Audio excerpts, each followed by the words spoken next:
Assalamualaikum warahmatullahi wabarakatuh. Selamat siang dan selamat datang kepada seluruh hadirin dalam acara pengumuman keputusan bersama 3 menteri, yaitu Menteri Pendidikan dan Kebudayaan, Menteri Dalam Negeri, dan Menteri Agama tentang penggunaan pakaian seragam dan atribut bagi peserta didik, pendidik, dan tenaga kependidikan di lingkungan sekolah yang diselenggarakan pemerintah daerah pada jenjang pendidikan dasar dan menengah. Telah hadir bersama kita pada siang hari ini yang kami hormati Menteri Pendidikan dan Kebudayaan Bapak Nadiem Anwar Makarim, Menteri Dalam Negeri Bapak Muhammad Tito Karnavian, dan juga Menteri Agama Bapak Yakut Khalil Qomas. Selamat siang Bapak-Bapak semua. Dan selamat siang juga saya ucapkan kepada seluruh tamu undangan, di antaranya pimpinan dan anggota Komisi 10 DPR RI, perwakilan dari Kemenko PMK, Kantor Staf Presiden, Badan Pembinaan Ideologi Pancasila atau BPIP, KPAI, Komnas HAM, kemudian juga dari para perwakilan organisasi guru dan tenaga kependidikan, organisasi keagamaan, organisasi terkait kependidikan, teman-teman media, dan juga Bapak Ibu hadirin sekalian. Semoga kita semua selalu berada dalam lindungan Tuhan Yang Maha Esa. Senang sekali saya Astri Megatari dapat hadir di tengah-tengah Bapak Ibu semua pada acara siang hari ini. Bapak dan Ibu sekalian, acara pada siang hari ini bertujuan untuk menegakkan semboyan Bhinneka Tunggal Ika dan juga membangun karakter toleransi di kalangan masyarakat Indonesia serta menindak tegas praktek-praktek yang melanggar semangat kebangsaan terutama di sektor pendidikan. Dan saat ini kita akan sama-sama mengetahui lebih dalam lagi tentang keputusan bersama 3 menteri yang akan ditandatangani pada siang hari ini. Untuk itu, saya mengundang Menteri Pendidikan dan Kebudayaan, Bapak Nadiem Anwar Makarim, untuk memberikan paparan. Silakan kepada Bapak Menteri.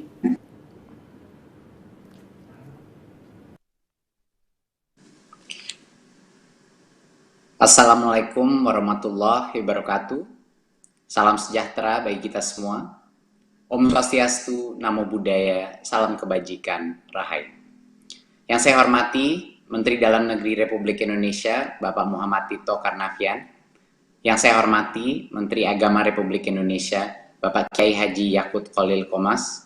Dan yang saya hormati pimpinan dan anggota Komisi 10 DPR RI. Yang saya hormati perwakilan dari Kemenko PMK, Kantor Staf Presiden, Badan Pembinaan Ideologi Pancasila, KPAI, Komnas HAM, para organisasi guru dan tenaga kependidikan, para organisasi keagamaan, para organisasi terkait kependidikan, serta hadirin yang berbahagia. Izinkan saya menyampaikan paparan mengenai surat keputusan bersama Menteri Pendidikan dan Kebudayaan, Menteri Dalam Negeri, dan Menteri Agama.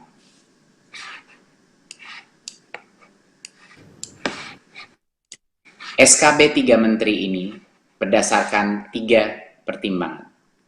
Yang pertama adalah bahwa sekolah memiliki peran yang penting dalam menjaga eksistensi ideologi negara kita, yaitu Pancasila, Undang-Undang Dasar Negara Republik Indonesia tahun 45, dan keutuhan Negara Kesatuan Republik Indonesia.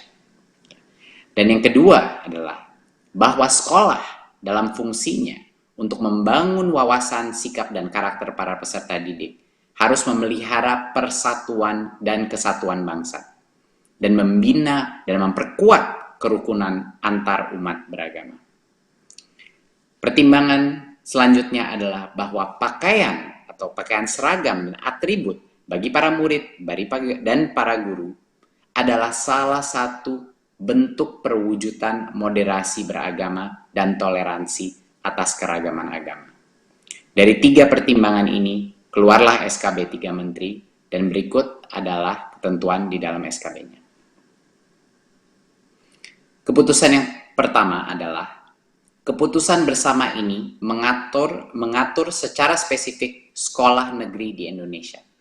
Sekolah negeri di Indonesia yang diselenggarakan oleh pemerintah daerah. Sekolah negeri adalah sekolah yang diselenggarakan oleh pemerintah untuk semua masyarakat Indonesia dengan agama apapun, dengan etnisitas apapun, dengan diversitas apapun. Berarti semua yang mencakupi dalam surat keputusan bersama 3 menteri ini mengatur sekolah negeri. Berikut. kunci utama daripada atau esensi daripada surat keputusan bersama ini adalah para murid dan para guru dan tenaga kependidikan adalah yang berhak memilih antara A. seragam dan atribut tanpa kekhususan agama, atau B. seragam dan atribut dengan kekhususan agama. Kunci dari yang harus ditekankan dari SKB ini adalah hak di dalam sekolah negeri, hak bagi untuk memakai atribut kekhususan keagamaan itu adanya di individu. Siapa individu itu adalah guru dan murid dan tentunya orang tua.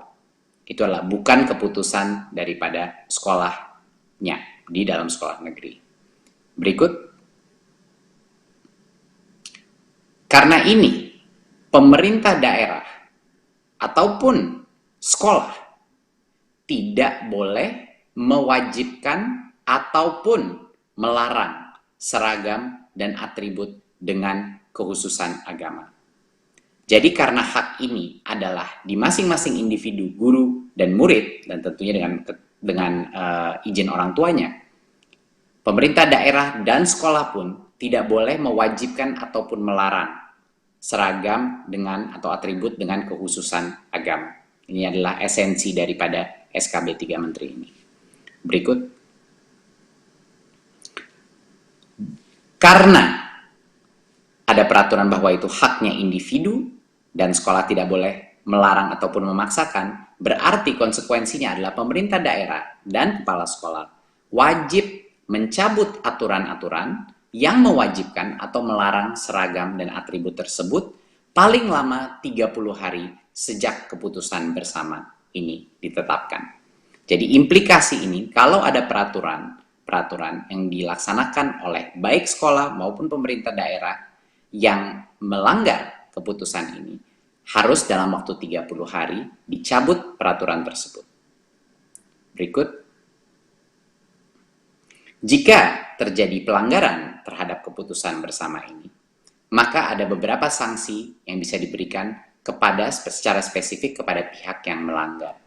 Contohnya, pemerintah daerah bisa memberikan sanksi kepada kepala sekolah, pendidik, dan tenaga kependidikan. Gubernur memberikan sanksi kepada bupati atau wali kota. Kementerian Dalam Negeri bisa memberikan sanksi kepada gubernurnya. Dan Kementerian Pendidikan dan Kebudayaan memberikan sanksi kepada sekolah terkait penyaluran bantuan operasional sekolah atau BOS dan bantuan pemerintah lainnya. Nah, tindak lanjut atas pelanggaran akan dilaksanakan sesuai dengan mekanisme dan perundang-undangan yang berlaku. Dan sementara itu, Kementerian Agama juga akan melakukan pendampingan praktek agama yang moderat dan dapat memberikan pertimbangan untuk pemberian dan penghentian sanksi. Jadi ada sanksi yang jelas kepada pihak yang melanggar surat keputusan bersama 3 kementerian ini. Berikut. Para peserta didik, pendidik dan tenaga pendidikan beragama Islam di Provinsi Aceh ini dikecualikan dari ketentuan keputusan bersama ini sesuai dengan kekhususan Aceh berdasarkan ketentuan perundang-undangan terkait pemerintahan Aceh. Berikut. Salah satu yang terpenting adalah untuk menekankan bahwa untuk memonitor pelaksanaan SKB 3 Menteri ini, masyarakat harus terlibat. Baik orang tua, murid, dan guru harus terlibat, dan kami memberikan kesempatan untuk mengajukan aduan atau pelaporan terkait pelanggaran SKB 3 Menteri ini di Kemendikbud, ya, dengan ULT atau Unit Layanan Terpadu kita, dengan pusat panggilan 177 dan berbagai macam portal dari website kita, email kita, dan portal lapor yang bisa dihubungi. Dan tentunya secara terpusat akan kami monitor untuk memastikan bahwa pelanggaran-pelanggaran ini tidak terjadi. Berikut. Terima kasih Bapak Ibu atas kesempatan untuk membuka isi daripada SKB 3 Menteri ini. Sekali lagi terima kasih kepada Kemendagri dan Kemenak untuk dukungan dan partisipasi dalam pelaksanaan SKB 3 Menteri ini. Terima kasih. Wassalamualaikum warahmatullahi wabarakatuh. Waalaikumsalam warahmatullahi wabarakatuh. Terima kasih kepada Menteri Pendidikan dan Kebudayaan Bapak Nadiem Anwar Makarim atas paparan yang telah disampaikan. Dan Bapak Ibu sekalian, selanjutnya kita akan mendengarkan arahan dari Menteri Dalam Negeri Republik Indonesia. Kepada yang kami hormati, Bapak Muhammad Tito Karnavian, kami persilahkan. Baik. Assalamualaikum warahmatullahi wabarakatuh. Salam sejahtera untuk kita semua. Om Swastiastu, Namo Buddhaya, salam kebajikan. Yang saya hormati rekan saya Menteri Pendidikan dan Kebudayaan, kemudian Bapak Menteri Agama, pimpinan Komisi 10 DPR RI, pimpinan kementerian, lembaga atau yang mewakili, para tokoh masyarakat, tokoh lintas agama, teman-teman media, juga dari Komnas HAM, serta undangan yang berbahagia. Pada kesempatan yang baik ini, pertama-tama untuk kita panjatkan puji syukur kepada Tuhan Yang Maha Kuasa, karena kita masih diberikan nikmat sehat, kekuatan dan kesempatan untuk menghadiri acara yang cukup penting tentang penandatanganan keputusan bersama 3 menteri. Saya mohon maaf karena masih mengenakan masker, karena di ruangan ini juga hadir beberapa dirjen di dalam ruangan ber-AC, otomatis saya mewajibkan untuk menggunakan masker nih. Bapak-bapak, ibu sekalian, bangsa Indonesia dianugerahi oleh Allah Subhanahu wa Ta'ala, Tuhan Yang Maha Kuasa, sebagai bangsa yang plural, yang bineka, yang beragam, suku, agama, ras, budaya, bahasa, dan lain-lain. Saya kira tidak banyak bangsa di dunia ini memiliki keragaman seperti Indonesia. Ratusan suku, ratusan bahasa, kita semua sudah paham. Tapi kadang-kadang kita take it for granted, tidak menyadari bahwa itulah suatu kekayaan yang luar biasa bagi bangsa Indonesia.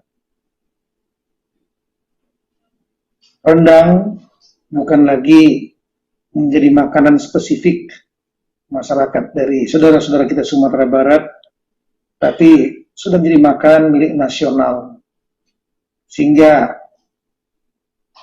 daerah-daerah lain merasa memiliki itu. Menjadi bagian, itulah salah satu contoh.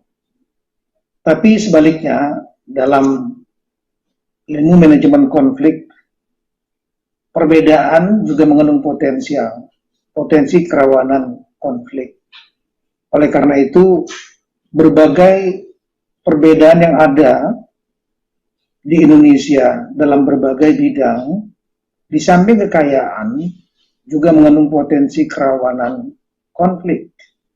Oleh karena itulah perlu untuk dirawat dan dijaga dalam rangka mewujudkan cita-cita pendiri bangsa kita, para founding fathers, yaitu mendirikan negara kesatuan Republik Indonesia yang plural dan bineka. Kesatuan nasional ini hanya dapat terwujud dengan saling menghormati dalam segala keberagaman, termasuk dalam bidang keagamaan.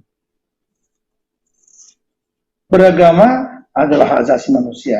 Setiap orang bebas untuk menurut agamanya masing-masing dan beribadat menurut agama dan kepercayaan masing-masing. Sudah merupakan tugas negara untuk menjamin dan menghormati kemerdekaan setiap warga negaranya dalam memeluk dan beribadat menurut agama dan kepercayaannya. Banyak landasan hukum yang sudah dibuat oleh bangsa ini untuk menjamin spirit tersebut. Konstitusi kita, UUD 45, sudah sangat jelas menyebutkan dalam pasal 29 ayat 1, negara berdasar atas ketuhanan Yang Maha Esa. Ayat 2, negara menjamin kemerdekaan tiap-tiap penduduk untuk memeluk agamanya masing-masing dan untuk beribadat menurut agamanya dan kepercayaannya itu. Konstitusi selain mengatur tentang menghormati hak asasi manusia, pada saat yang sama juga mengatur tentang kewajiban Hal tersebut dijelaskan dalam pasal 8J ayat 2. Dalam menjalankan hak dan kebebasannya, setiap orang wajib tunduk kepada pembatasan yang ditetapkan undang-undang dengan maksud semata-mata untuk menjamin pengakuan serta penghormatan atas hak dan kebebasan orang lain dan untuk memenuhi tuntunan yang adil sesuai dengan pertimbangan moral, nilai-nilai agama, keamanan, dan ketertiban umum dalam suatu masyarakat demokratis. Lebih spesifik, dengan sistem pemerintahan saat ini, sistem pemerintahan demokrasi yang desentralisasi, Undang-Undang Nomor 23 tahun 2014 tentang pemerintahan daerah, pasal 10 ayat 1 mengatur tentang desentralisasi tersebut, di mana ada urusan yang menjadi urusan pemerintahan pusat, yang disebut urusan pemerintahan absolut, ada 6, yaitu politik luar negeri, pertahanan, keamanan, justisi, moneter dan fiskal nasional, dan yang terakhir adalah yang ke-6, agama. Itu diatur oleh pemerintahan pusat. Kemudian urusan pemerintahan umum, masalah persatuan bangsa, wawasan kebangsaan, dan lain-lain. Ini juga menjadi urusan pemerintahan pusat, tanggung jawab pemerintah pusat, yang didelegasikan juga kepada gubernur sebagai wakil pemerintah pusat di daerah. Kemudian urusan pemerintahan konkuren, urusan pemerintahan yang diserahkan kepada daerah,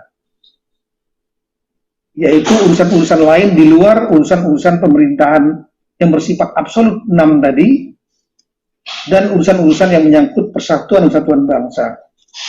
Ini dapat diatur oleh daerah.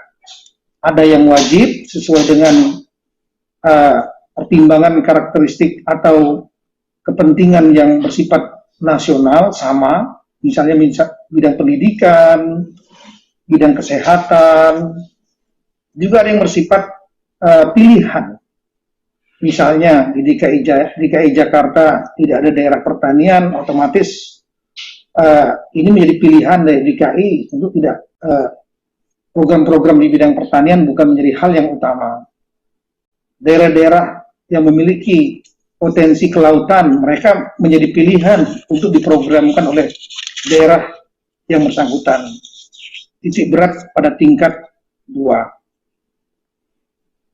Kemudian Bapak Ibu sekalian, pada kesempatan ini saya ingin mengingatkan bahwa pendidikan merupakan usaha yang sengaja, secara sadar dan terencana untuk membantu meningkatkan perkembangan potensi dan kemampuan anak didik agar bermanfaat bagi kepentingan hidupnya sebagai seorang individu dan generasi emas bangsa di masa depan. Oleh karena itu, dunia pendidikan haruslah menjadi lingkungan yang menyenangkan. Kunci keberhasilan negara suatu bangsa bukan hanya tergantung pada sumber daya alam, tapi yang utamalah sumber daya manusia. Dan sumber daya manusia ini bersifat komprehensif, tidak hanya memahami teknis, tapi juga integritas dan moralitas.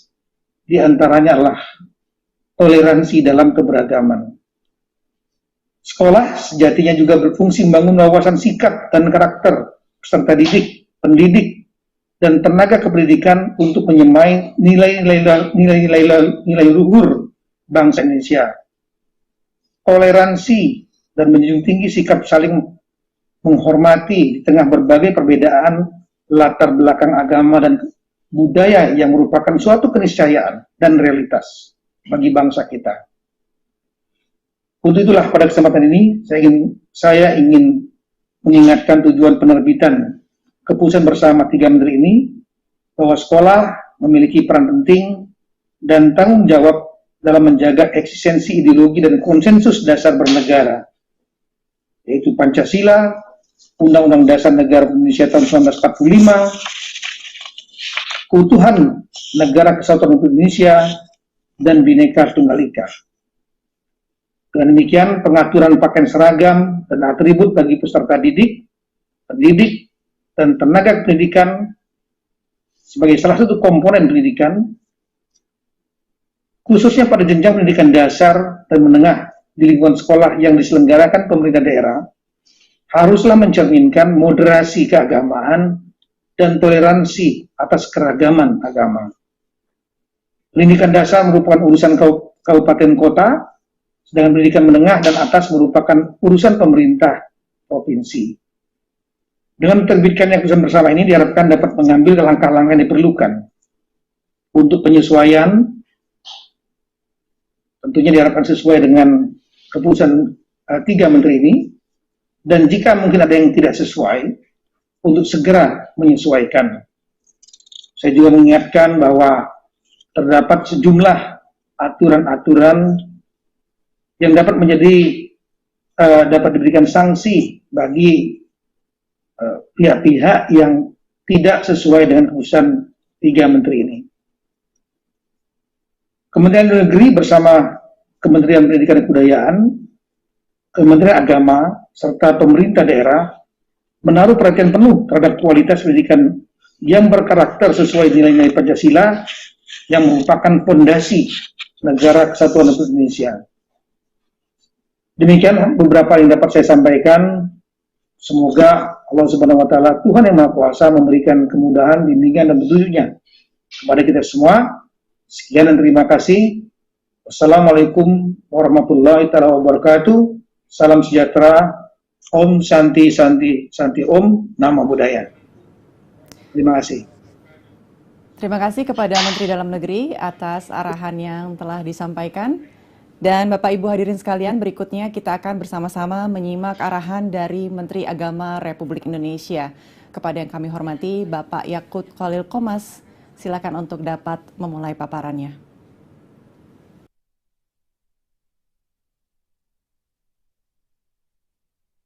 Assalamualaikum warahmatullahi wabarakatuh. Bismillah, alhamdulillah, salatan wassalaman ala rasulillah wa ala alihi wa sahbihi ala ibni abdillah. Amma ba'd, salam sejahtera untuk kita semua. Om Swastiastu, Namo Buddhaya, salam kebajikan. Yang saya hormati Bapak Menteri Dalam Negeri, Bapak Profesor Dr. Tito Karnavian. Yang saya hormati Mas Menteri Pendidikan dan Kebudayaan, Mas Nadiem Makarim, serta pimpinan dan anggota Komisi 10 DPR RI dan tamu undangan serta kawan-kawan media yang saya hormati. Tadi secara panjang lebar sudah disampaikan oleh Pak Mendikbud dan Pak Mendagri kenapa SKB 3 Menteri ini terbit.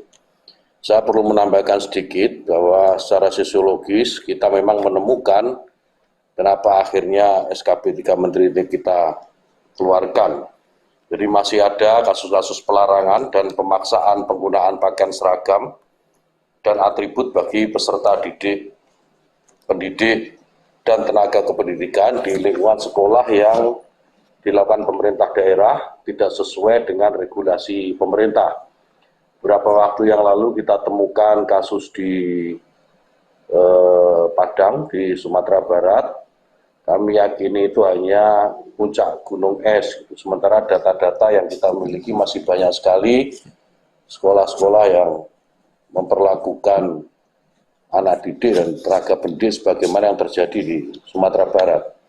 Selain itu, SKB 3 Menteri ini juga dilatar belakangi bahwa keyakinan bahwa sebenarnya agama dan seluruh ajarannya itu pasti mengajarkan perdamaian, menyelesaikan perbedaan dengan baik, saling menghormati, saling menghargai. Bukan sebaliknya, agama menjadi norma konflik atau justifikasi untuk berbuat yang tidak adil kepada yang berbeda keyakinan.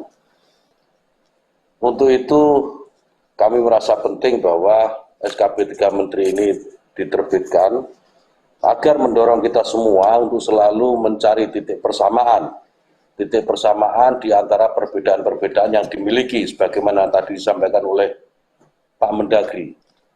Tentu dengan cara bukan dengan memaksakan supaya sama, tetapi bagaimana masing-masing umat beragama, masing-masing pemeluk agama ini memahami ajaran-ajaran agamanya secara substantif, bukan hanya sekedar simbolik. memaksakan atribut keagamaan tertentu kepada yang berbeda, saya kira itu bagian dari pemahaman yang hanya simbolik. Nah, kita ingin mendorong semuanya untuk memahami agama secara substantif. Kemudian, saya juga ingin menjelaskan bagaimana posisi Kementerian Agama dalam SKP ini. Yang pertama, salah satu indikator keberhasilan moderasi beragama dalam kehidupan masyarakat Indonesia itu adalah toleransi. Toleransi itu apa? Menghormati perbedaan dan memberi ruang orang lain untuk berkeyakinan, mengekspresikan keyakinan, dan menyampaikan pendapat. Menghargai kesetaraan dan mau bekerja sama. Kemudian harmonisasi umat beragama dapat tercapai jika masyarakat terlindungi hak sipilnya dan hak beragamanya sesuai dengan arah kebijakan penguatan moderasi beragama dalam RPJMN 2020-2024. Dalam Perpres nomor 18 tahun 2020 tentang RPJMN 2020-2024, program prioritas memperkuat moderasi beragama yang bertujuan untuk mengukuhkan toleransi, kerukunan, dan harmoni sosial menjadi tanggung jawab Kementerian Agama. Oleh karena itu, Kementerian Agama terlibat secara aktif di dalam penerbitan SKP 3 Menteri ini. Kemudian apa perannya? Tadi sudah disampaikan oleh Mas Mendikbud, Mas Nadiem Makarim, apa peran Kementerian Agama dalam SKP ini, saya akan mengulang. Yang pertama, melakukan pendampingan dan penguatan pemahaman keagamaan dan praktik beragama yang moderat ke pemerintah daerah dan atau sekolah yang tidak melaksanakan ketentuan dalam SKP 3 Menteri ini.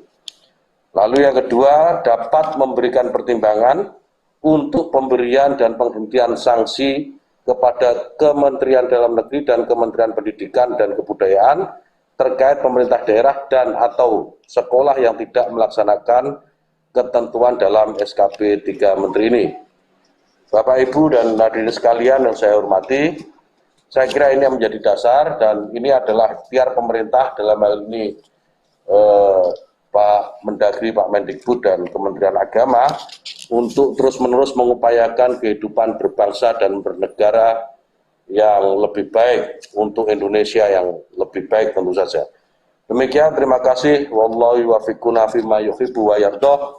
Wabillahi taufiq wal hidayah. Assalamualaikum warahmatullahi wabarakatuh. Waalaikumsalam warahmatullahi wabarakatuh. Terima kasih kepada Menteri Agama Republik Indonesia atas arahan yang sudah diberikan. Baik Bapak dan Ibu sekalian, kita telah mendengarkan arahan dari ketiga menteri dan selanjutnya kita akan bersama-sama menyaksikan proses simbolis penandatanganan keputusan bersama tiga menteri. Sebelumnya saya ingin meminta kepada para tamu undangan nanti pada saat proses penandatanganan secara simbolis, Bapak dan Ibu mohon kesediaannya untuk bersama-sama mengaktifkan video dan juga memberikan dukungan dengan memberikan tepuk tangan atau aplaus ya. Oke.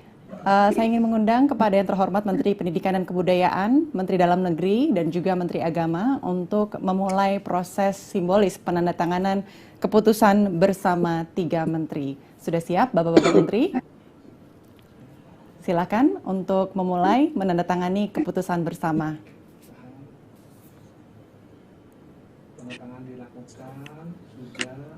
sudah Pak Mendagri. Baik, silakan untuk diperlihatkan ke arah kamera keputusan bersama yang sudah ditandatangani. Oke, tahan. Ya, kepada para hadirin mohon memberikan aplaus.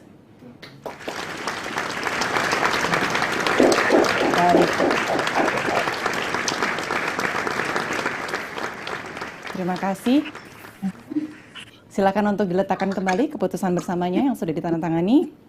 Dan terima kasih kami ucapkan kepada Menteri Pendidikan dan Kebudayaan Bapak Nadiem Anwar Makarim, Menteri Dalam Negeri Bapak Muhammad Tito Karnavian, dan juga Menteri Agama Bapak Yakut Khalil Qomas. Dan telah kita saksikan bersama-sama penandatanganan keputusan bersama tiga menteri tentang penggunaan pakaian seragam dan atribut bagi peserta didik, pendidik, dan tenaga kependidikan di lingkungan sekolah yang diselenggarakan pemerintah daerah pada jenjang pendidikan dasar dan menengah.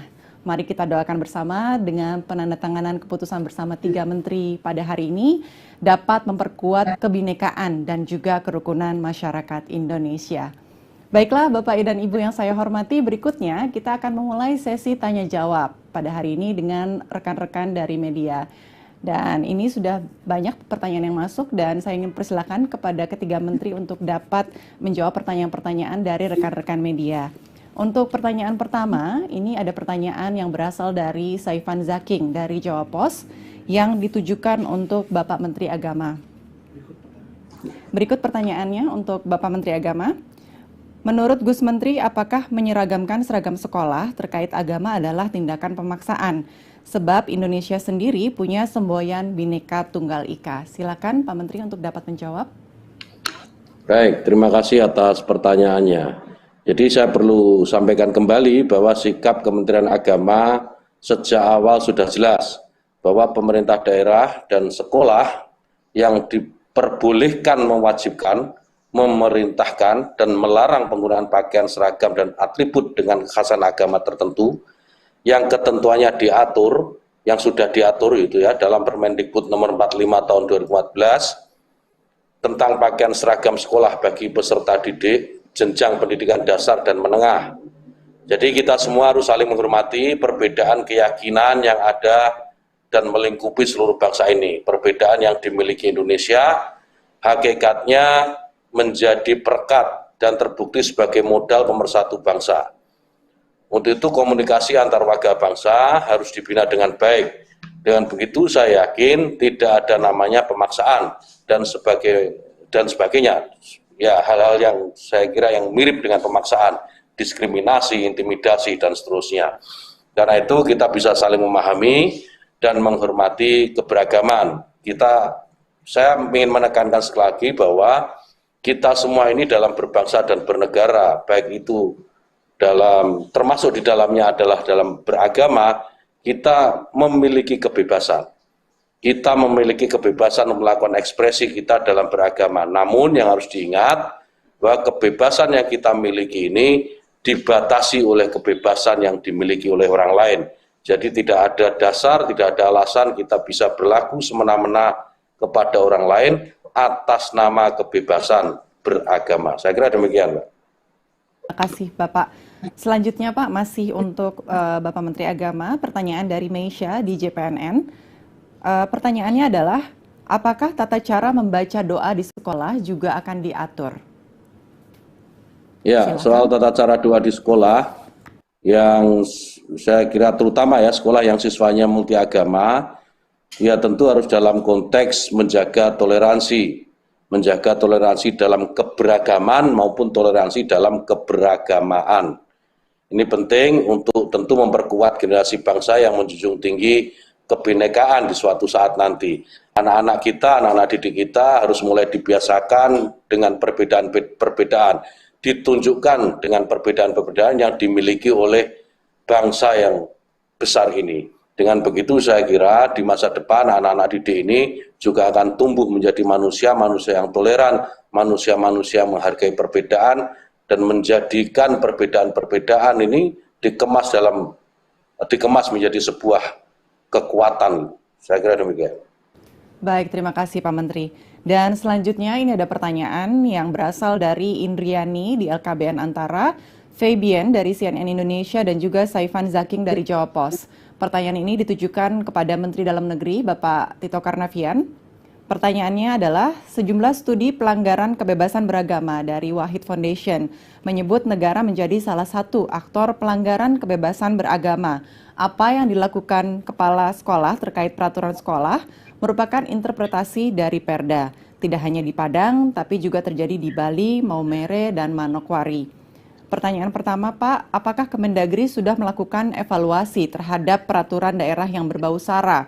Terdapat di daerah mana saja dan apa saja temuannya? Silakan untuk Pak Menteri untuk dijawab pertanyaan ini.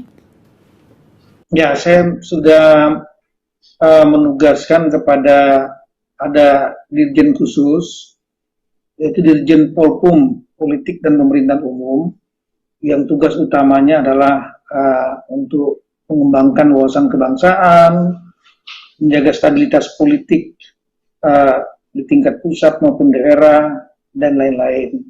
Untuk mengevaluasi dan mengkaji tentang peraturan-peraturan daerah yang mungkin berbau intoleransimu. Nah, kemudian saya tidak ingin spesifik daerah mana saja dan apa saja temuannya, namun ada hal lain yang ingin saya sampaikan bahwa kalau dulu perda-perda yang dianggap berbau sara atau intoleran itu dapat dianulir oleh Kemendagri. Tapi dengan adanya keputusan MK nomor 137 garing PUU 13 Romawi tanggal 2015 tentang putusan dalam perkara pengujian Undang-Undang nomor 23 tahun 2014 tentang pemerintahan daerah terhadap UUD tahun 1945, maka Kemendagri tidak lagi memiliki kewenangan untuk melakukan evaluasi atau membatalkan perda yang sudah ditetapkan oleh daerah.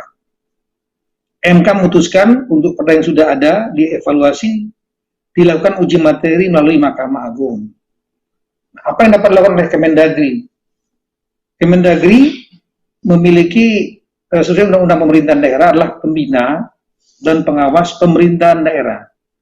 Ada sejumlah instrumen yang bisa kita lakukan dalam rangka untuk mencegah terjadinya pembentukan peraturan daerah yang berbau sara atau intoleran. Itu pada saat mekanisme penyusunan rancangan. Pada saat ada mekanisme penyusunan rancangan perda di provinsi dan untuk tingkat kabupaten kota dilakukan oleh provinsi, maka ada kewenangan dari Direktorat Jenderal Otonomi Daerah untuk melakukan fasilitasi.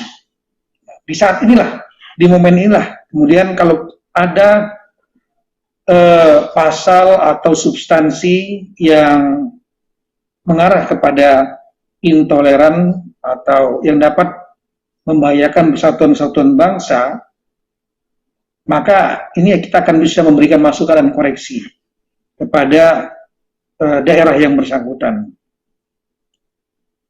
Di samping itu, ada mekanisme lain, yaitu dapat lakukan gugatan oleh pihak ketiga atau pihak-pihak yang dianggap yang menganggap ini berbeda pendapatnya tentang perda yang dimaksud, diajukan kepada Mahkamah Agung.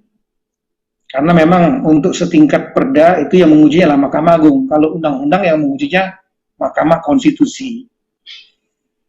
Dan dari Kemendagri juga dapat sesuai dengan fungsi pembinaan dan pengawasan, dapat juga untuk mendorong dilakukan revisi perda tersebut oleh DPRD yang bersangkutan. Nah, ini adalah beberapa instrumen yang dapat kita lakukan dalam rangka untuk menjaga agar peraturan daerah itu sesuai dengan nilai-nilai pluralisme, nilai-nilai persatuan kesatuan, toleran, moderat, dan lain-lain. Kami kira itu. Baik, terima kasih Pak Menteri. Selanjutnya masih pertanyaan dari LKBN Antara, CNN Indonesia dan juga Jawa Pos. Masih ditujukan untuk Pak Menteri Dalam Negeri. Pertanyaannya adalah bagaimana upaya pemerintah pusat memangkas intoleransi di jajaran Pemda? Silakan Pak untuk dijawab. Ya, sebetulnya ada sejumlah aturan-aturan internal yang mengatur tentang ASN, aparatur sipil negara, baik berupa aturan undang-undang, peraturan pemerintah, peraturan menteri dari Kemenpan, peraturan Menteri Dalam Negeri, dan juga ada kode etik Korps Pegawai Republik Indonesia Korpri yang mengatur tentang atau untuk merawat persatuan dan kesatuan serta toleran di kalangan penyelenggara pemerintahan daerah. Namun di samping itu juga kita melakukan langkah-langkah yang bersifat persuasif dengan cara meningkatkan kegiatan-kegiatan, mengintensifkan kegiatan-kegiatan untuk menjaga wawasan kebangsaan tersebut. Katakanlah misalnya kegiatan upacara, ada pengibaran bendera, kemudian pembacaan Pancasila, lagu Indonesia Raya, keseragaman aparatur sipil negara, berpakaian aparatur sipil negara yang melambangkan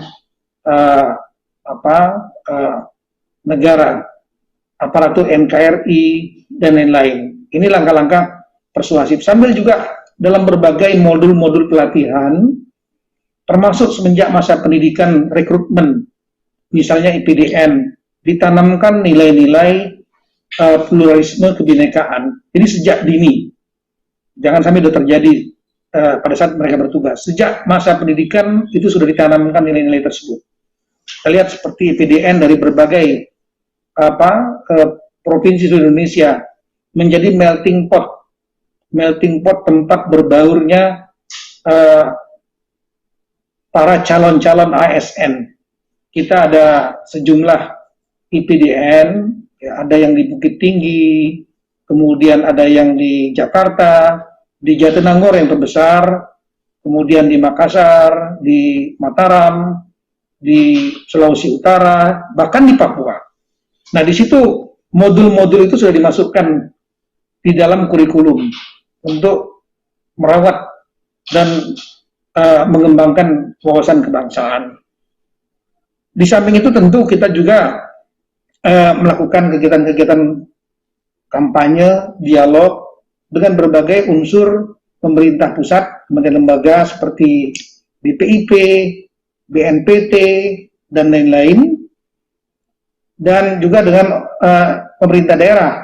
Banyak kegiatan-kegiatan kebersamaan dengan pemerintah daerah, rapat koordinasi, kemudian rapat koordinasi teknis, pelatihan-pelatihan jangka pendek, short course, itu juga dimasukkan, ditanamkan nilai-nilai itu.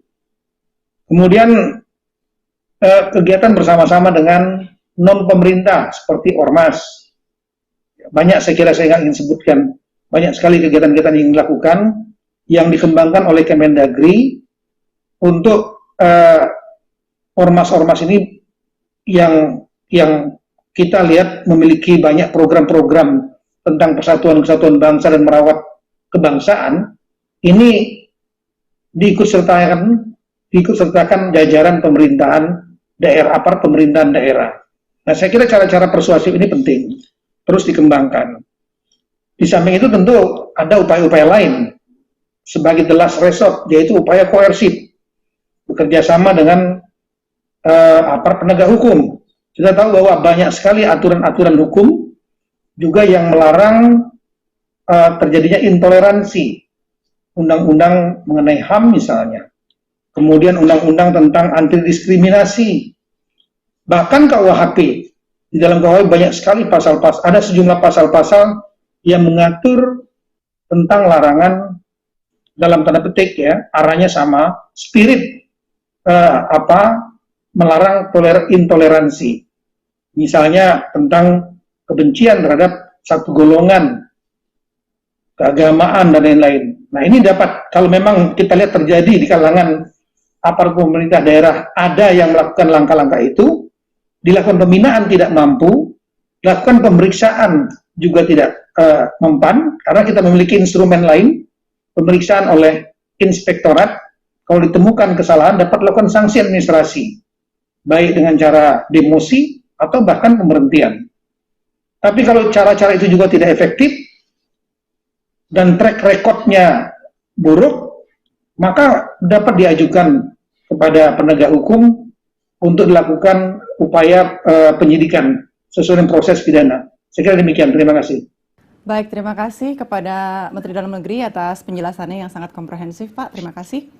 Pertanyaan selanjutnya ditujukan untuk Menteri Pendidikan dan Kebudayaan. Pertanyaannya berasal dari Mediana, dari Kompas. Dan pertanyaannya adalah Permendikbud tentang penggunaan seragam juga menyertakan konsep dan contoh pakaian muslimah sehingga banyak dipersepsikan sebagai keharusan di daerah. Apakah ada rencana untuk merevisinya? Silakan untuk Pak Menteri dapat menjawab pertanyaan ini. Terima kasih. Itu pertanyaannya sangat tepat. Kata di situ adalah konsep dan contoh pakaian muslimah.